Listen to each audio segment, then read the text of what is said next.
cameras, divas, and so on and so forth.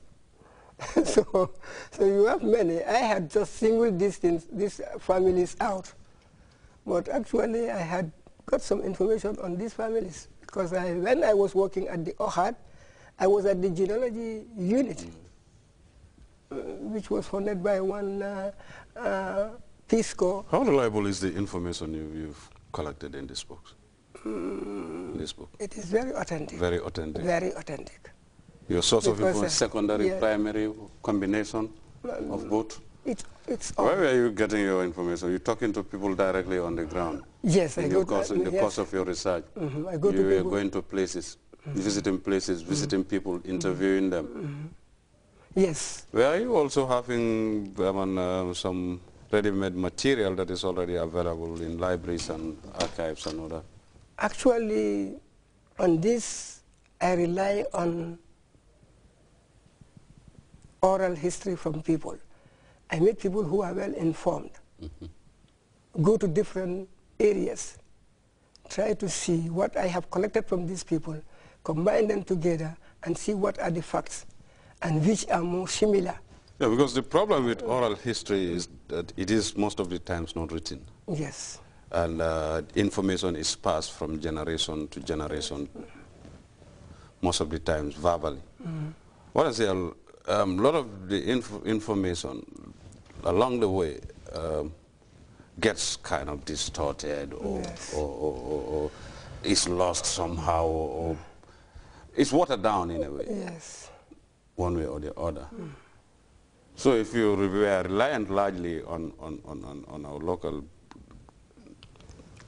Jalibas and griots and singers and those things, don't you think there is the danger that some of the information in here would the information I gathered, I understood it to be very realistic because I was not taking it from different angles. If I go to any Bojan family, I will interview them. I will try and see those that they are associated with, or even those that they are not associated with. I would interview them and stand and see and compare what are these facts about. And going far beyond Gambia to other places had also made me to get some reliable information. Places like Cabo, Suel in the Casamance, Mali, Guinea-Bissau. So with all these information that I gathered, I tried to see and analyze them and know which one looks more accurate for me. So you've had to travel? I did, of course. Outside the Gambia? Outside the Gambia. Outside the Gambia. So you're trying to trace the origin? Of course. Of the Bojan? Yes. But in history and over time, surnames have changed and evolved. Yes. What is Kamara today probably at some point in history was not Kamara or something else. Yes. That might prove some doubts. So it's a bit challenging in terms of really trying to trace that link, that line. Of course, there may be missing links somewhere. Yeah, of course, this is what happened to the Bojans even. They were not Bojan before. They were Conte. But it's because of something which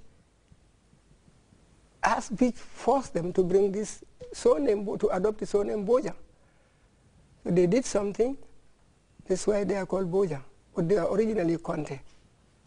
And many families also had adopted surnames based on either events or something may happen to them.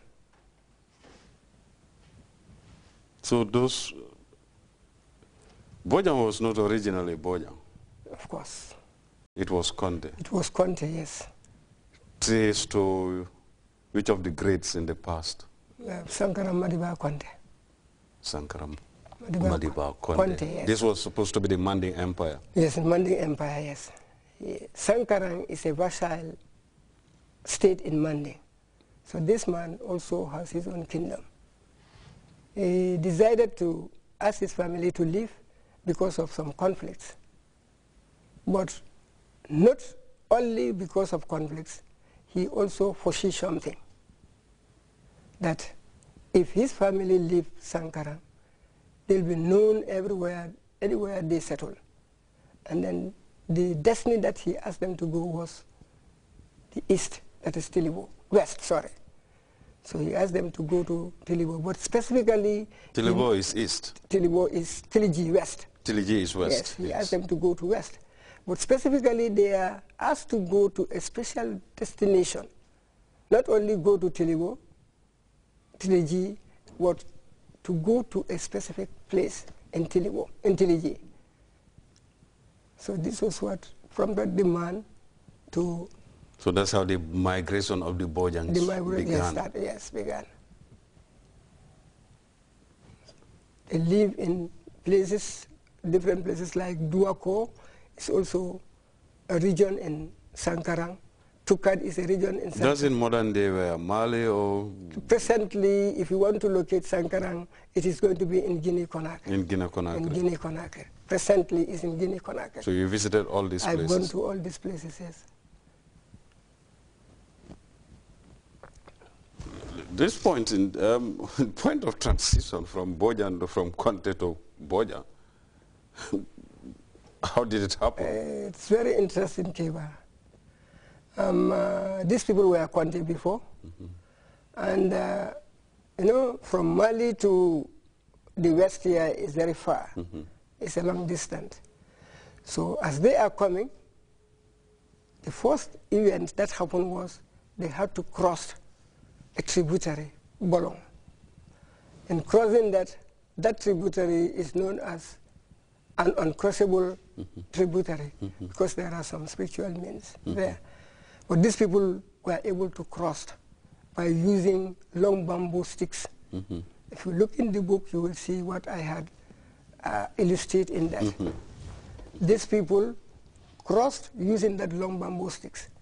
But on the way going, when they greet people, they would also tell them, Mandinko Bodulajang, meaning Mandinko coming from afar.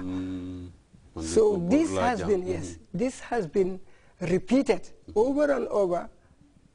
And what, yes, over time. And what they did also, crossing with these bamboo sticks, they tried to coin the two Mandinka terms, Bonjang and Bodulajang. So this is what brought the surname Bojang. Bonjang, that's the long bamboo sticks they've been trying to use to cross the river. Yes. And Bodulajang, that means the coming from afar. Yes. So they kind of fuse these two words together to coin. Yes. So through this coinage of these two Mandinka terms, the surname Bojang emerged. So this explains perhaps the